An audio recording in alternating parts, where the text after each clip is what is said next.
حاضرین، جنگ فورم کے ساتھ میں ہوں افتخار کیسر۔ آج ہم یہاں موجود ہیں اسپین کے ایک خوبصورت شہر بارسلونا میں۔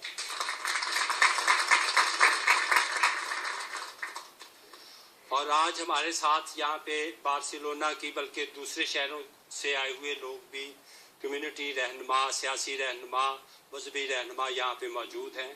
اور آج ہمارا موضوع ہے کہ اسپین کی کمیونٹی، اسپین کے پاکستانی پاکستان کے بارے میں کیسے سوچتے ہیں، کیسے فکر مند ہیں اور وہاں کی کیسے خدمت کرنا چاہتے ہیں۔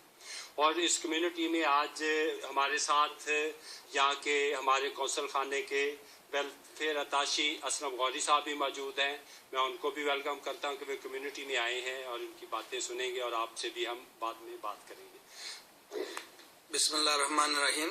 طارق رفیق بٹی میرا نام ہے جی، اور میں سمجھتا ہوں کہ یہاں پاکستانی جتنے بھی ہیں وہ پاکستان کے لیے بہت سا درد رکھتے ہیں، کیونکہ اوورسیز پہ پاکستان ڈپینڈ کر رہا ہے آج کل، اور ہم یہاں سے بہت سارا پیسے کما کے جو پاکستان میں بھیجتے ہیں، تو ہم مختلف جگہ پہ پاکستان میں لوگوں کی ہیلپ کر سکتے ہیں۔ جیسے ہم پاکستان میں کرائسس ہے انرجی کا، اس کے لیے ہم کچھ نہ کچھ کر سکتے ہیں، اور جیسے ہم تعلیم کے لیے کچھ نہ کچھ جا کے کر سکتے ہیں، اسکول کھول سکتے ہیں یا وہاں پہ انویسٹمنٹ کر سکتے ہیں۔